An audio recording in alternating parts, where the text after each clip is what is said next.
Welcome to the Multifamily Zone, where business meets family. We explore what the entrepreneur life looks like from the family perspective. Now here are your hosts, Julia and Gino Barbaro. Hey everyone, this is Julia Barbaro, host of the Multifamily Zone podcast. I'm here with the co-founder of Jake and Gino, my husband and co-host, Gino Barbaro. Hey, Jewel. Hey. How you doing? I'm good. That's great. I'm doing great. So what's going on today? Not much. We have some great couple on. I want you to introduce them, but I want to first start by saying that they are such good friends of ours that we've known for years, and they made such a difference in our lives. And I just want to put that out there. So we're going to be talking about the woods today, character, joy. So it's going to be a really fun podcast, right? Yes. So let me share their bio. Nathan and Monica Herber, a happily married couple of 12 years and proud parents of Kate and Emmanuel. Their adopted 5-year-old son with special needs made the leap into multifamily real estate investment at the start of 2020 by blowing up their retirement savings. Yes, I'm a big fan of that. They, however, consider this to be the smartest financial move they've ever made. Currently, they own 49 units in joint ventures and are working to develop new attainable housing in their hometown of Greenville, South Carolina. Without further ado, welcome. Hey, how you doing? We're good. Great. Thanks We're for good. having us on. I wanted to add, Monica, we have such good conversations, the two of us, and it led you down an amazing path that I want you to start with and I want you to share with us. Most definitely. Yeah. Julia is my coach. And she totally encouraged me to become a life and marriage coach. And so I became certified this year, and I started my website, The Joyful Unknown, which is geared toward helping special needs parents and really anyone facing some difficult circumstances find joy through the journey and in all circumstances. So my first question is, what did everyone say to you when you said, I want to become a life/marriage coach? They, right. They're like, what is that? They're like, what is that? And I've had all kinds of comments. Some saying, "Oh, that's wonderful," and then mostly just looking at me like I have 3 heads. Like, what are you going to do with that? What exactly? Yeah.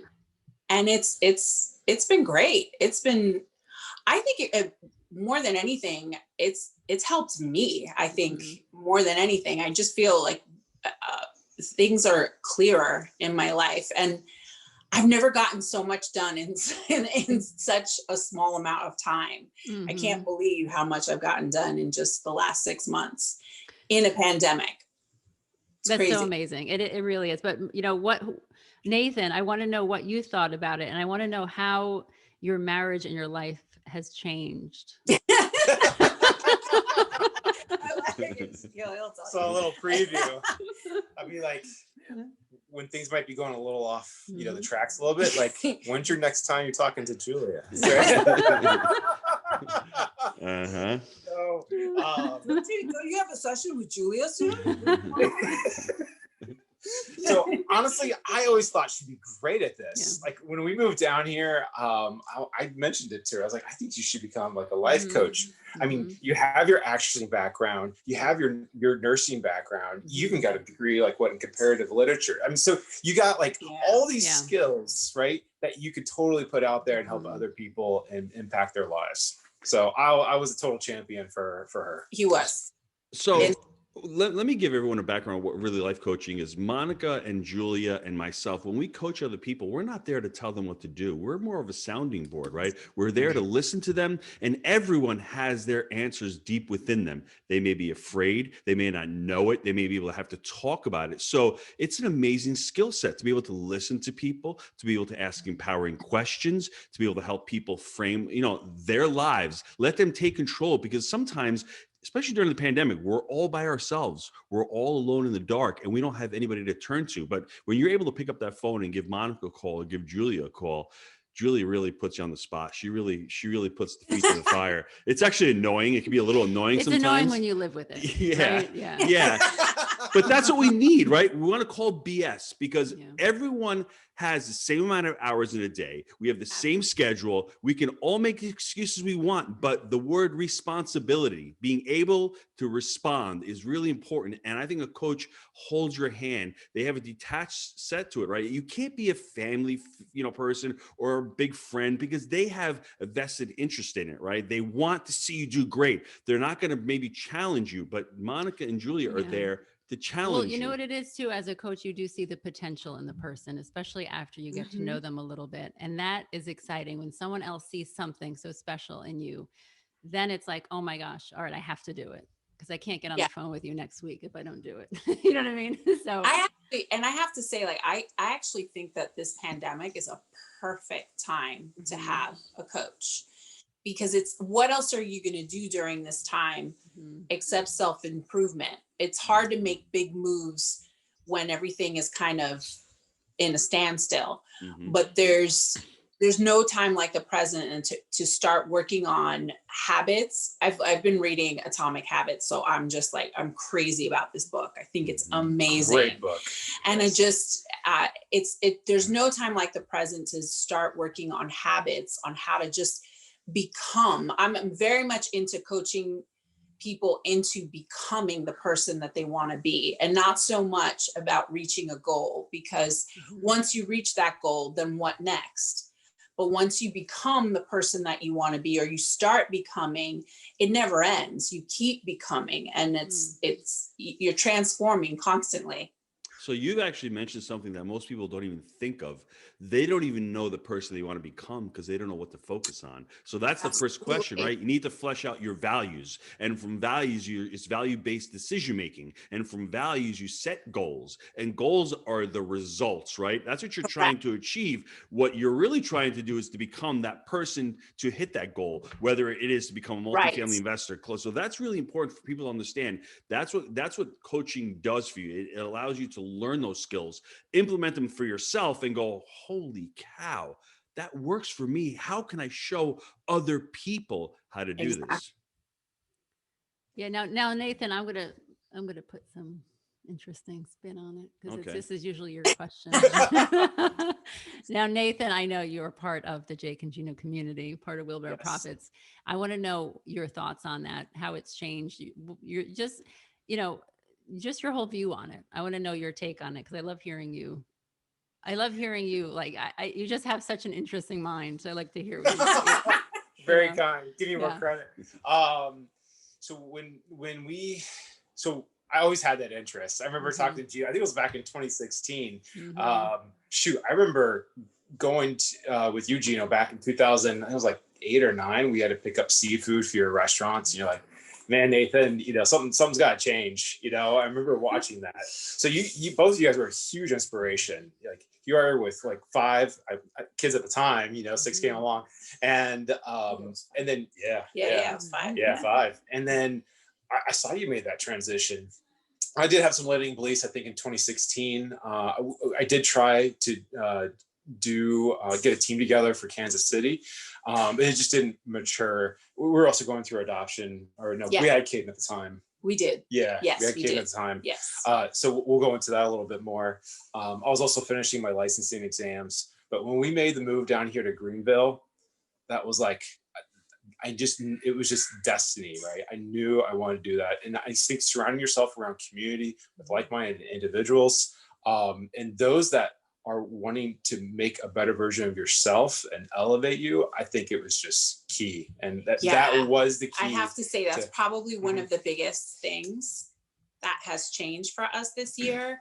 I remember, Julia, I'll never forget it, but I remember you telling me, who's your family?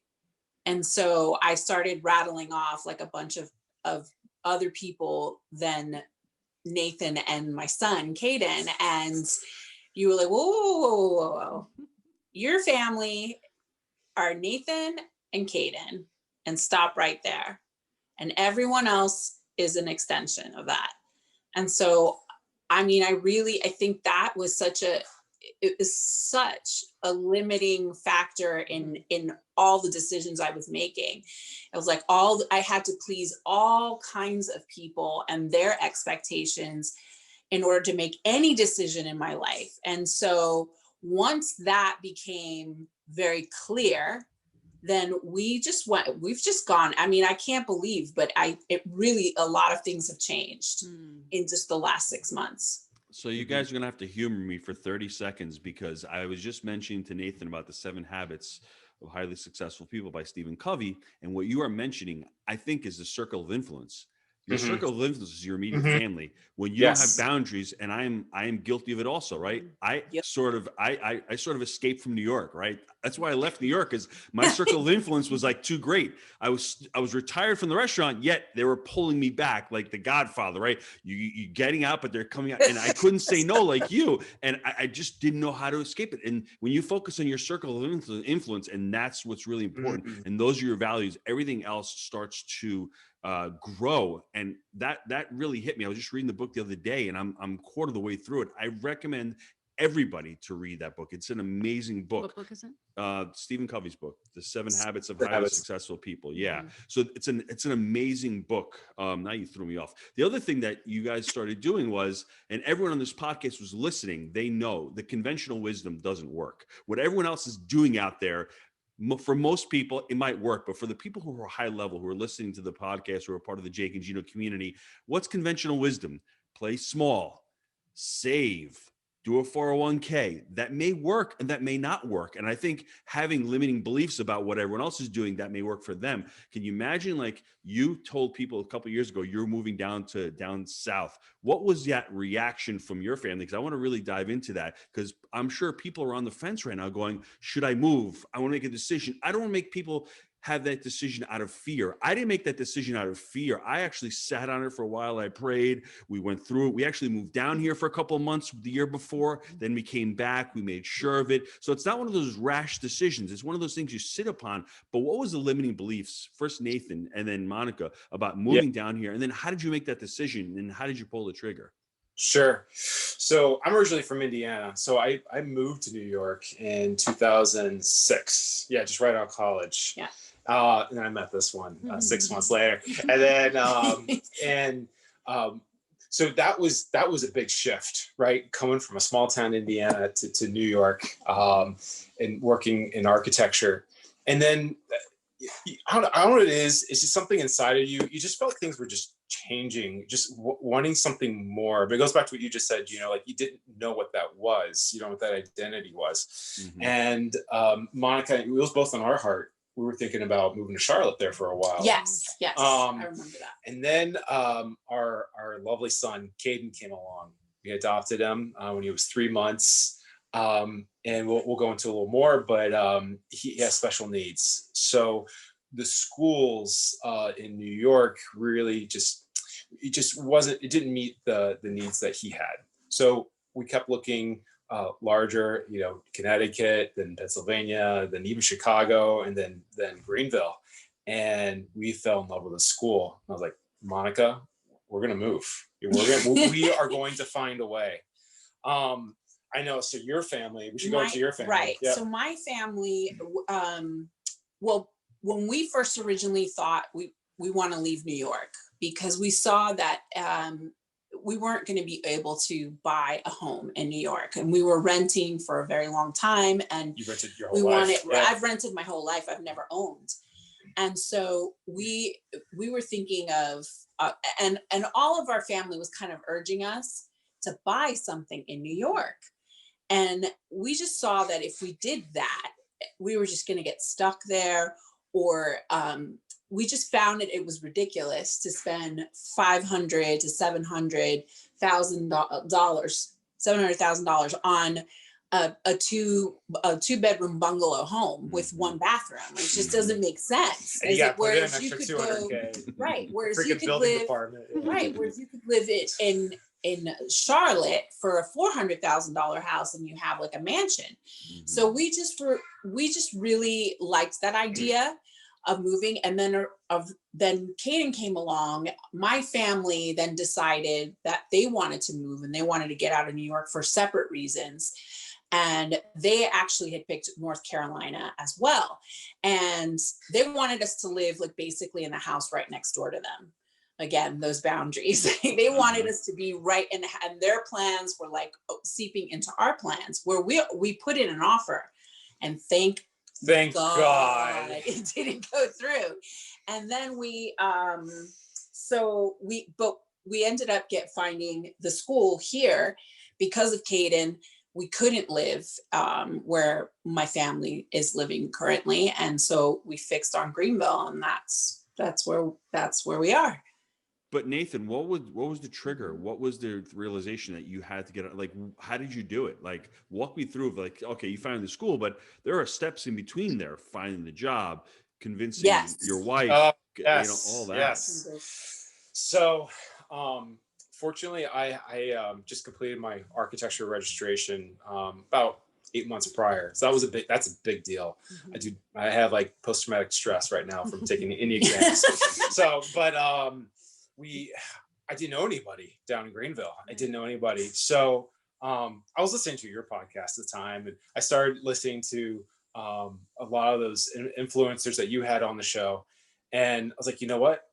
I got to start learning how to cold call. I got to put myself out there. So I did. I put together a portfolio, took pictures of all my projects, had it professionally bound, redid all my details of the building in that document. And I cold called. I sent a package, handwritten letter, resume. I reached out to, so just a little side note, in one way to get into real estate. Obviously I wanted to get more into multifamily in general, but one way just to do it was to either work in development or a real estate company. As an architect, you can make that lateral shift. So that was my first transition into real estate. So that's all I targeted. It was just developers and real estate. And Cushman Wakefield decided to take the big risk on me, and I got a job with them. And then so you moved down, and you're renting an apartment now.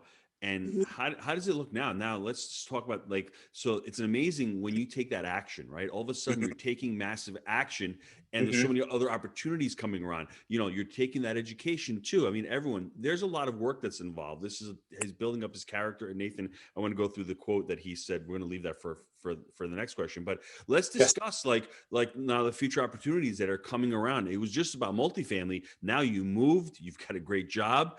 You love the school you're at, your son's at, and now what's the next opportunity that you guys have? So one, this is back in 2000. Actually, we should circle back a little bit. So in beginning of 2020, January, we decided to liquidate our retirement funds. Oh yeah. And I've invested in the stock market, for a good 3 years. It's probably a bad habit. I'll admit that. My name is Nathan Herbert, and I'm a stock trader. But but you just knew, and I keep up with the news quite a bit. There was something very wrong happening in China. This could be a black swan event. We had this 49 unit deal that I had with 6 other partners that was looking very positive. I told Monica, I was like, if we're going to do this, we have to do this now. I don't like how this COVID is manifesting itself in China. Yeah. And so we did. It was my retirement was so interesting. Mine was easy. It was a phone call. Hers took 3 weeks in 42 pages. It was crazy. Yes. So we did it. Got out just in time. I'll never forget, 3rd week of January. Dad was like 29 something. And so we got into our first 49 unit multifamily deal in the middle of the pandemic. And we're still doing great on that. And then transitioning now, we're now looking into our first house, but it's a totally different mindset. I've come to learn having a house can be it's a liability. There's a lot of positive renting, right? Everything's taken care of for you. Yeah. So how do you marry those two together?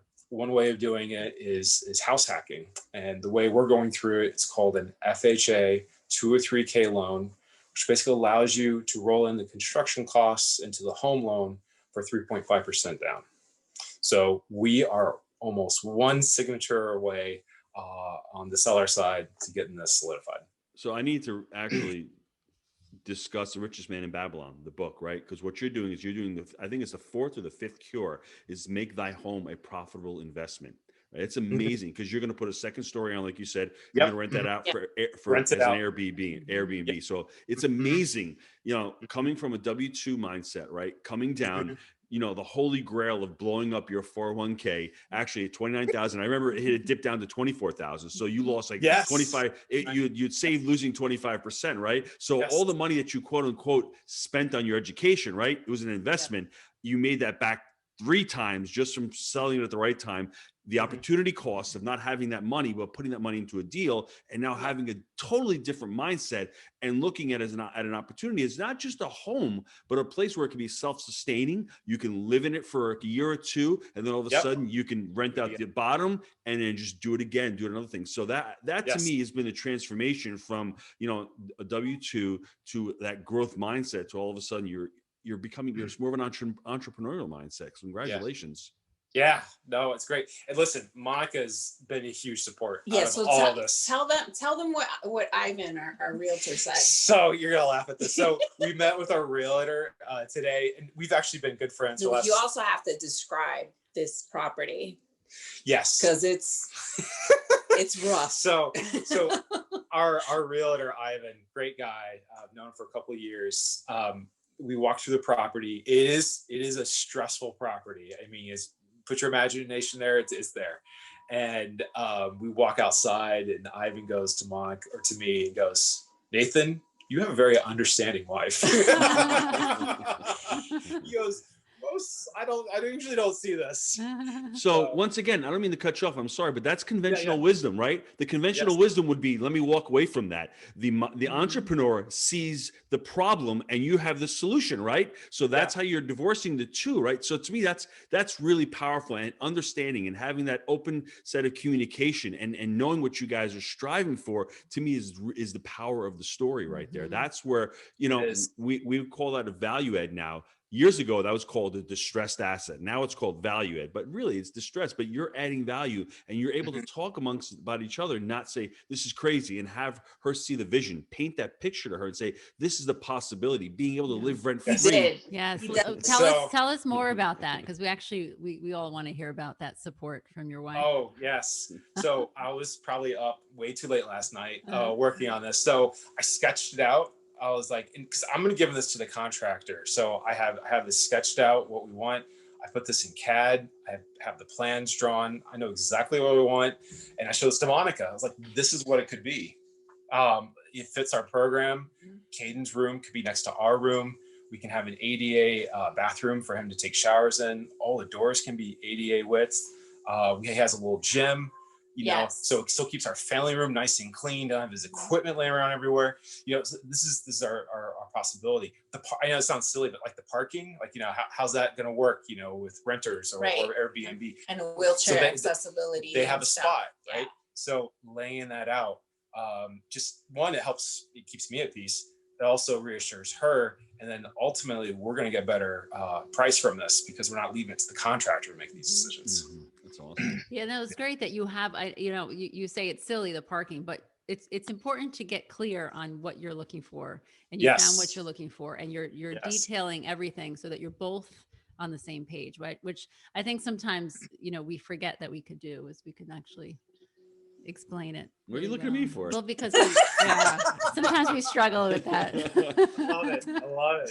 I will say this. I think that what's changed, I guess, in the last year is I used to resent a lot the late hours that Nathan would work, and it was really annoying, and I felt like his job was just taking him away from me and taking him away from our son, and just and I would definitely always place the blame on his absence. Like anything that was wrong in our marriage was because of his absence.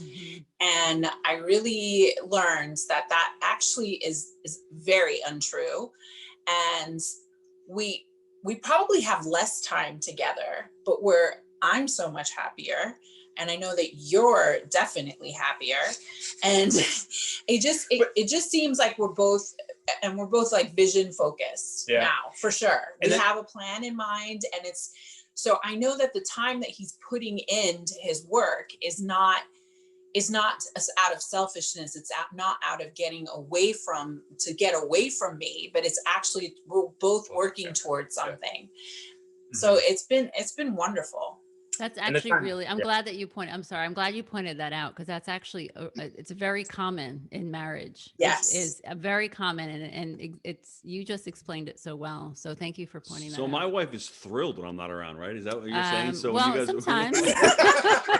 She's like, I don't have to cook for him. I don't have to hear him complain. Well, you don't complain, but I mean, sometimes. I'm high maintenance. I can be high maintenance. High I maintenance. understand. But it's, I'll just give you an example real quick. So last night he had a little sty on his eyelid. So I said, oh, you got to get a washcloth, put hot water with some salt, and just place it.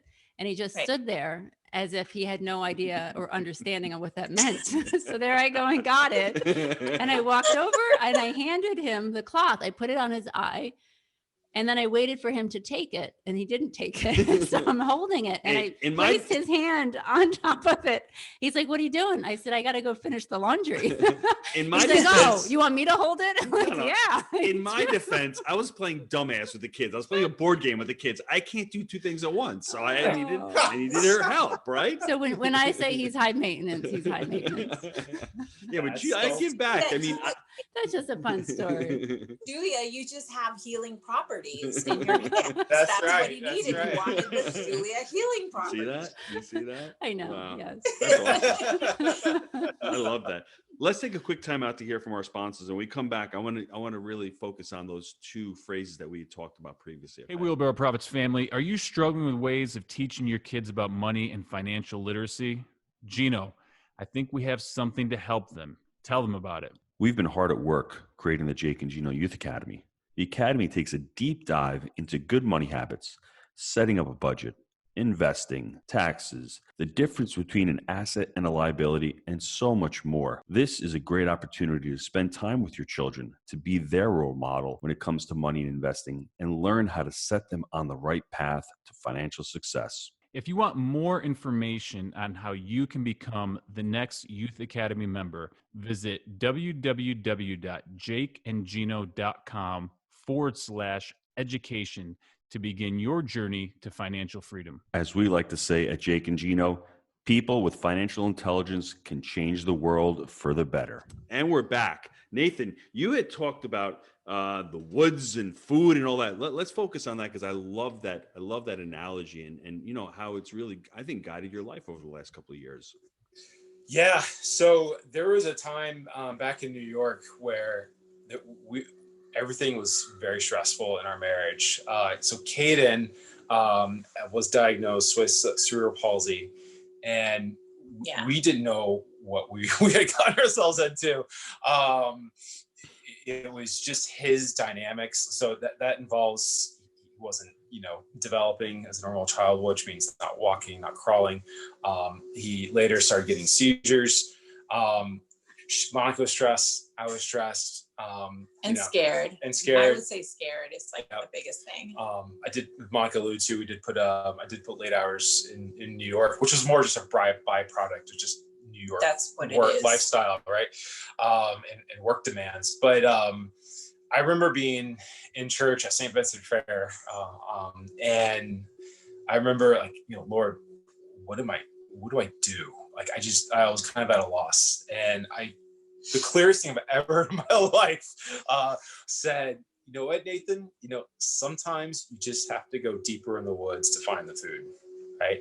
And I was like, whoa, what does that mean? So, and what that meant was, I need to go deeper in the life of Caden. I need to go deeper in my life, in my marriage, in my relationship with Christ, and what I have. What are my talents that I'm capable of? How am I limiting myself? And so that message really led to where we are now. I think about that almost every other day, especially when things are tough, or even with you mentioned it too, Gino. There's a lot of behind the scenes. Like there's a lot of studying that goes on. Late at night.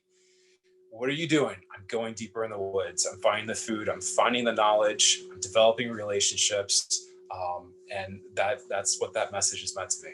Do you mind if I really talk about what the woods is? Because for everyone here listening to it, we all have different woods, right? Like, Definitely. what are you going into? Are your relationship with Christ, your relationship with your business, relationship with your family, relationship with your kids. We all have to identify what that is and then go deeper into each one of those and really focus on that, right? Because that's important. First, find out what you want to focus on and go deeper and build up your character. Once again, the Stephen Covey book, it's the character versus the personality. Developing a really strong character and working towards your character when you have problems, when you have stresses, which you will always have.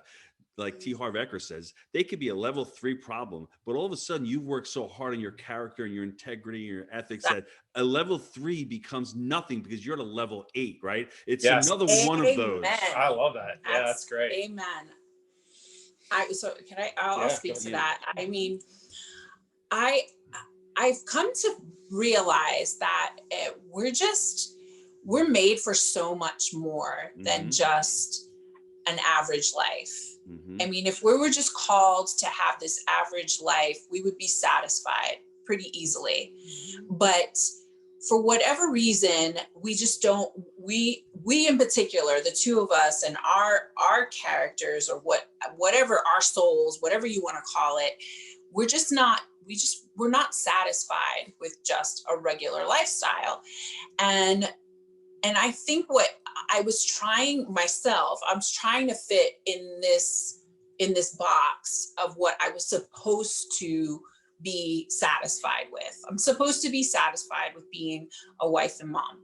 And that's that. And having, or maybe working part-time as an RN and just going in for my shift and being satisfied with that. And it just wasn't. That in and of itself was not enough. And so I just think the deeper in the woods thing in our lives, like we've had to go deeper in the woods so many times. And before we had Caden, just infertility, it's like we're being called to difficult. Like we're not made for easy, we're made for difficult. And so something starts to happen and it seems impossible at the moment when you're going through it for the first time. It seems like you're going to fall apart and you're never going to get through it, but something really does change in you. And then, so you go from one level to the next, to the next, to the next. And we were, before we had Caden, we thought we'd just been through the most difficult thing in our lives. And then we adopted Caden. And it's so funny that the difficulty kind of opens you up to new opportunities. So the infertility opened us up to adoption. Adoption then opened us up to moving. Moving opened us up to all these other ventures that we're in right now, life coaching, multifamily, and all these other exciting things. And all of a sudden, our son has a seizure.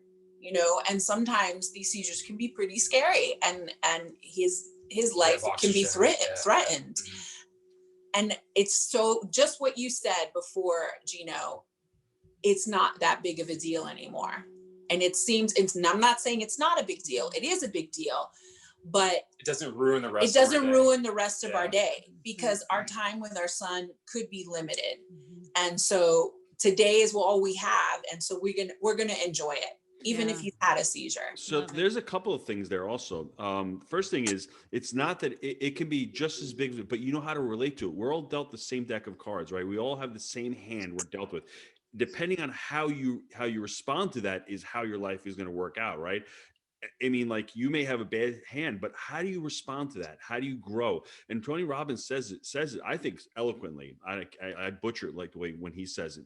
Basically says, the quality of your life is going to be determined by the amount of uncomfortableness you can get out of it. You've been uncomfortable the last 3 to 4 years. That's where all the growth has come. If you stayed in New York, you hung out, you did the RN thing, and Nathan was an architect, and he kept that's not saying that's a bad life, but I don't think you would have had nearly the growth that you've had of being uncomfortable, right? Like you said, from the infertility, then to the adoption, then finding another job, then moving to a new state, not having any friends, then starting that job, then listening to Julia hound you every week on calls, right? And then becoming a life coach, right? And then telling you that you're crazy. I mean, the list goes on and on. So you go deeper and deeper into the woods. You're just becoming more uncomfortable. And the more uncomfortable, the more you can push the boundaries. I think that's where the growth comes from. Yeah, no, I love being uncomfortable. And I know so many people in my life for my whole life that are just satisfied and just stay where they are because it's familiar and it's comfortable. There's nothing wrong with that. No, there isn't. But sometimes you don't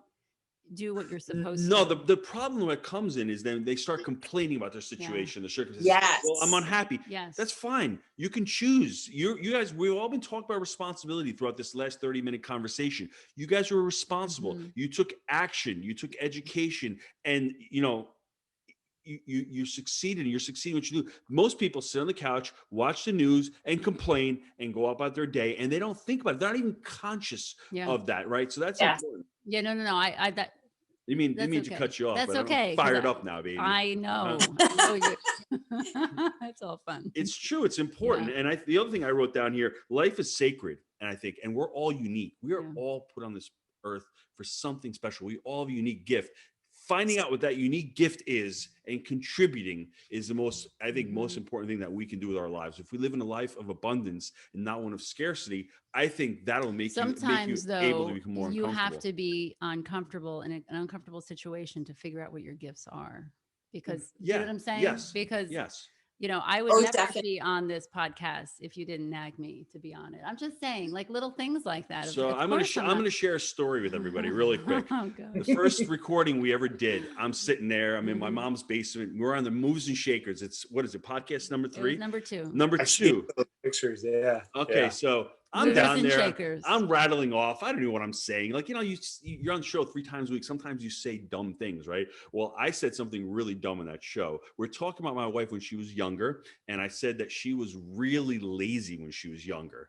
I can't believe I said that. Now, put into context, the woman she is now, she does 4 loads of laundry a day. She's a rock star now. I feel like you keep bringing this story up because you're so guilty for saying it. But I'm saying I was comparing her. Funny. I was comparing a young Julia to a more mature Julia, right? And the growth that she had, right? But that conversation, she could have stopped and never started Movers and Shakers, because that's when we got off that recording. She's like, I can't believe you said that. I'm like, I'm sorry, I don't even remember I said it. I thought I was trying to compliment her by telling her she's grown into this amazing person, right? So she could have just said, that's it, I'm done. I'm never doing another recording. Well, just to be clear, you. we did say that. We did say that. I said that. I said, forget it. We're not doing multifamily. I'm not getting on the podcast with you. Oh, like yeah. this. And it was a big argument. And we were in New York at the time, right? So I had to sit and think like, okay, is it a big deal? Is that something to actually change what we had planned? Or am I going to change all of our plans? And I think about it now, looking back, I would have missed out on this whole opportunity of speaking to people, talking to you guys, coaching. The whole thing would have been gone. Mm-hmm. If I made a decision based on an emotion I had that could have been talked out. And it really wasn't. So she's going deep into the woods, like so, really. She's picking mushrooms I had to go now. in. I had to pick the berries, Yeah. So I think that's important, is that when we make a decision based on something that we're upset by, take a minute and reconsider, because you might be missing out on an amazing opportunity. Yes, absolutely. I like that. And so, Monica, why don't you share your I guess what your mantra is, what you live by? Oh, I think for so many, for a large part of my life, I suffered with anxiety, depression, and just all around joylessness, and I would say that my faith has really helped me a ton. And without it, I wouldn't be where I am today. But I would go one step further and just say that your faith is nothing if you don't choose to use it. So we all have free will, and so we have to make choices in our life, and we are given the fruit of self-control. And so I realized that a lot of my thought patterns, my mindset was just incredibly negative.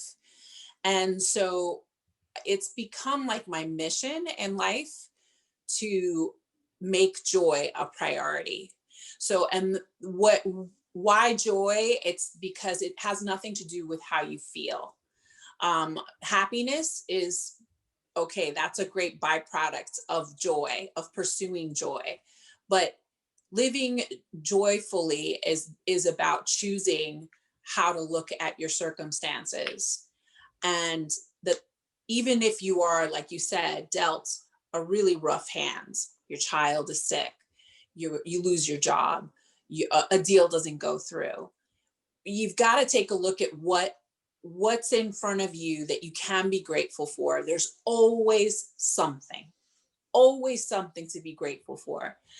And not only that, and then there's faith that maybe this is a scarcity time. Maybe this is a time of growth, and rarely is the time of growth enjoyable.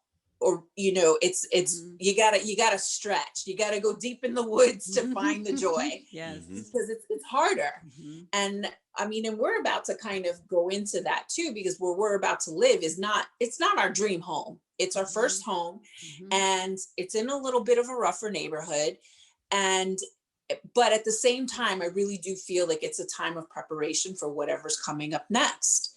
So I think it's just living in the moment and living for joy and for whatever that, and knowing and trusting that the moment that you have in front of you is for a reason, and living that to the fullest. That's how I want to live the rest of my life. So for me, there's a few things I want to hit on that. First thing is, if you change your paradigm of how you look at things, see what you're saying is, that's not my dream house. Actually, that's a dream come true, because you've never owned a house. You said you've rented. Absolutely. So that's the first. Yes, that's the first step. The second step is understanding that you are where you need to be right now to get to go where you need to go, right? Exactly. So that is just part of the journey, right? You're going to go deeper in the woods, but this first stepping stone is really cool. And I can attest to this. I want to live on the ocean, but I'm so happy where I am right now. I don't care if I buy the ocean house or I don't. I'm happy where I am right now. The next thing is, this may be controversial to people. I love Tony Robbins. He says this: you are not depressed, everybody out there. You do depressed. I think there's a big difference between are and do. I'm not talking about like the really people who are really mentally. I'm talking about it's your physiology. Work on your physiology. First of all, get up, breathe, stretch, put a smile on your face. Things will change, right? I can tickle my wife. Look at her. She feels happy. I can change her physiology right away, right off the bat, right? We can control that. We don't need to buy the corporate jet or the Lamborghini to be happy. Right. We can decide to be happy right now. And most people don't understand that. They don't. And hey, I struggled with that also. I thought that I needed to have a big, strong balance sheet. I need to have a famous podcast. No, you don't need that. You can decide to be happy. And if you decide to be happy today, you're going to get there a lot quicker, which is really crazy. Absolutely. And I think the last thing I want to say before my wife punches me here, gratitude conquers everything. It'll conquer fear. And once you're grateful, you start from a place of gratitude. I try to start from a place of gratitude every morning and be thankful for what I have. And from there, conquers fear. Talk to me, girl. Love it. You are like on fire today. I just can't. Well, you know why I'm on fire? Because she put the thing on my eye, my side. I can see you guys clearly. It's my healing hands. Yeah. So what you got for me? I love it. No, I do. And I think we complicate life so much by overthinking things, looking at everyone else, comparing ourselves. Yes. I was going to say the comparison. And it kills me to watch that, because just living right now in this moment is such a gift, and we really do miss out on so many beautiful things that we're experiencing, but we're fixated on next week, on next month, next year, whatever it is. And the little things going on in your life right now, whether it's children or whatever it is, you're literally missing out on because you're fixated on the future. Yep. So please, everyone, just pay attention to the right now. It's so important. Like, I remember in November, I heard my own friends say, "Oh, I can't wait for 2020 to be over." Right? I don't want to put on a rant, but that drove me crazy. I'm like, okay, so what's the difference? It's okay, it's a new year, but nothing has really changed. Right. Okay, it's a date, it's a number, and so like I made the choice to start working out last year. Like with Caden, he's getting heavier. He's 42 pounds. I pulled my back for the first time ever. Yeah. I'm like, I'm not going down this path. So I got a coach, another coach, getting trained twice a week, going there 5 times a week. And I'm getting stronger. You know, I made that choice in November, not January 1st. Right. You know, you have to, it's being in that present moment. I got to make this decision now. I would love to highlight what you said though, Julia, about comparison, because the quickest way to joylessness is 2 things: entitlement, feeling entitled, and comparison. Because sometimes we will compare ourselves to our friends or other people out there. And we don't know their backstory. We don't know how they're actually really doing. Yes. And then also feeling entitled to having that. Yes.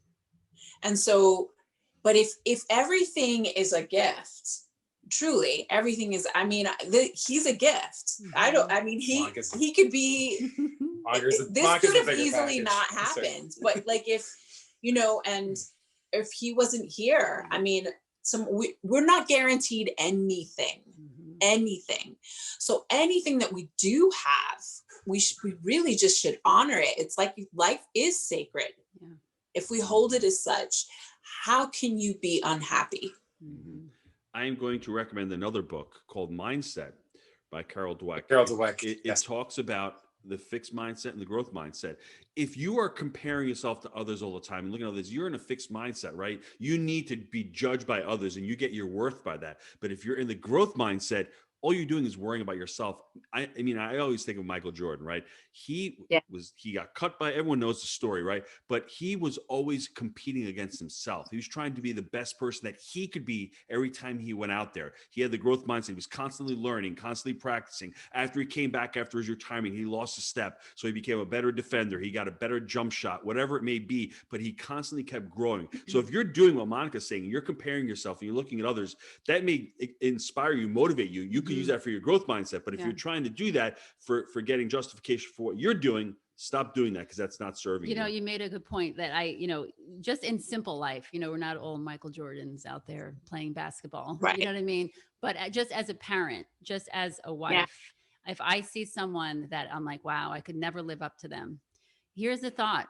How about you go up to them and say, you know what? I noticed you have a great marriage. I noticed you are so amazing with the kids.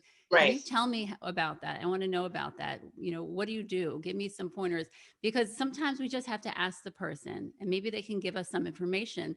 Maybe they're miserable, and if they're just playing it off as everything's perfect. But sometimes we can just actually reach out to someone that we really respect, and we're like, wow, they're really good at what they do. I want to learn from them. Not so much beat them, but I want to learn from them. So before we sign off, Monica, can you just jump into your coaching program? Give the listeners where they can reach out to you, and just Sure. What was the inspiration behind it? I mean, I know Julie was the inspiration behind it. No, I was not the inspiration. Let me put it this way: she lit a fire in your butt, and she planted a seed. I'm sure she did, but I'm just saying, like, 2 years ago, this wasn't even on your radar, right? No, it wasn't. Yeah. It really so how did it come about? Well, it came about because what's great is that I went to someone that I respected, and I saw that she was a really wonderful mom and had a great husband and had a lifestyle that, I want to have that. I want to see what that's like. So that's why I went to Julia, and she did inspire me. She has a great husband, doesn't she? I've heard that once or twice. If you all just knew, that's my secret of happiness. Okay, my secret of having unbelievable children, perfect household, is because of Gino. Oh yeah, he is it. Yes. Litany of humility. I'm really working on it. It's really hard, but I am working on it every day, guys. So but good. You know what? There is truth behind what I said. Absolutely. Yes. Absolutely. But mostly I felt that, joy is just something that I think everyone struggles to experience it on a daily basis. Especially, for working towards goals, we get to a point where we kind of plateau and we're just kind of bored with it all. And so if we can find a way to just reinvigorate ourselves and find the joy in the boredom, in the process, and in the process, then that is really the key, and that'll usually push you to the next level. So I particularly had other special needs parents in mind, and people that are going through some pretty extreme difficulties. And so I created a website called The Joyful Unknown. So it's www.thejoyfulunknown.com. And there you'll see our story. And I have my blog there, which I just give people helpful hints, mostly geared for special needs parents. But I think a lot of people have been getting something out of it, even if they don't have special needs kids. But I particularly wanted to reach that community and those families, because a lot of times the day-to-day is just, there's a lot of mundane. There's a lot of going to the doctor's office. It's very hard to find time for yourself as you're constantly sacrificing, and just helping people to reorient their mindset toward, even in the moment, we can choose to be joyful, even if this is the 100th time we're doing it. And also helping people as an RN find the right resources to get the help they need. I love that. Nathan, where can the listeners get a hold of you? You can visit me at www.cornerstonecommunitycapital. Work in multifamily, and I'm also recently have joined a program to work on affordable, attainable housing here in Greenville. So that's something really have found. I've always wanted to do development. That's been my heart, Yeah, dream of his. Yeah, for sure. I worked with developers for over 10 years on the commercial side, and it's something I think this is near and dear to our hearts and our mission. Yes. So you can find me there. You reach out to me, and my contact information is on that page. And can you repeat that page again? Cornerstone. CornerstoneCommunityCapital.com. Cornerstone Community Capital. That's awesome. You kind of, let us know all our ages with the www. I think it's funny. I did. I snuck it out. It makes me laugh because if you say that, the younger people are like, what? What is that? What is that W? So we're driving to work. This is back in like 2002. And I'm in the car and I'm with my father and my brother. So my dad's an old Italian guy at the time. And that when they started going on TV and they started on the radio and they would go to www. And I remember my father turning to me and going, what is this www shit? And I was like, Dad. and like, it was just a funny thing. I mean, back then he went deep in the woods. He just stopped going. Once you get to that age, he didn't want to go deeper into the woods. He's like, I don't want to know anything about this internet thing. And that's cool, right? But I mean, it's just amazing how it brings back great memories, doesn't it? It makes me laugh because that's when you say that. That's the story I remember. Yes. I love it. So information times emotion equals a memory, right? So when you learn the information, you put some emotion to it. So and it'll become a memory. Julia, wrap it up, Joel. Oh, Nathan and Monica, you two are so amazing. I love that you had to get uncomfortable and a situation had to come up to actually make those steps down to where you are in South Carolina.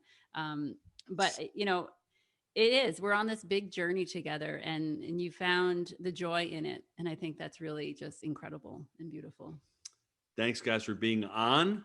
And thank you. Thanks for having us.